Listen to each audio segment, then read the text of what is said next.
The roads now, where confusion reigned for a good part of the day as the new travel restrictions took effect. Police had a hard time at some of the roadblocks as some travelers sought unofficial routes to enter or leave Nairobi. Hassan Mugambi tells us more.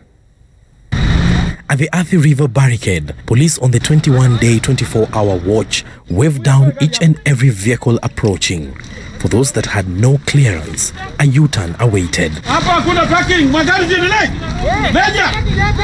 After public service vehicles were denied entry, some travelers opted for alternative routes. This group walking into the bushes to cross the boundary and board vehicles to Machakos town. Border operators taking advantage of the situation to ferry passengers to the barricades. It turned into a cat-and-mouse game with the police. The situation replicated across other barricades that only allowed food and essential goods in and out of Nairobi. It seems members of public are not taking these matters on a serious note because they are resisting.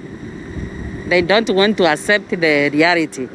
Well, there are others such as the border operators who are just crossing the boundaries to test the resolve of police officers. There are those who have genuinely been stranded, like passengers on this Mombasa-bound bus. Tulikuwa tunasafiri kutoka Kakamega kwenda Mombasa na tulitoka jana asubuhi saa 2. Kufika hapa Athi River ngali karibikia hapa.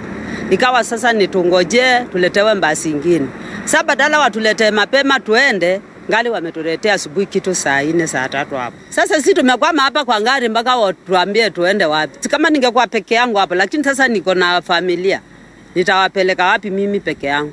Interior Cabinet Secretary Fred Matiang'i asking police commanders to allow only special cases. Those extraordinary situations, we'll deal with them on a case-by-case basis.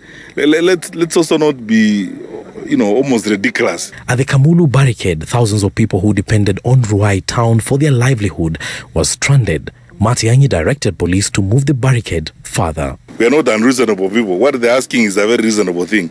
We have agreed to move the roadblock up a bit so that the population of this place is not unduly stressed. Along the Nakuru-Nairobi highway at Rironi area, passengers crossed on foot after being dropped by PSVs to board other vehicles past the barricade. A move that has seen Police Inspector General Hilary Mutyambai add filter barriers a kilometre away on both ends of the barricades to be manned by GSU officers. And we will deal with them because what they're trying to do is they're trying to cut corners and they're trying to beat the regulations. We will not allow them to beat the regulation. The situation was no different at Blue Post area when citizens were dispersed. Only essential service vehicles were allowed.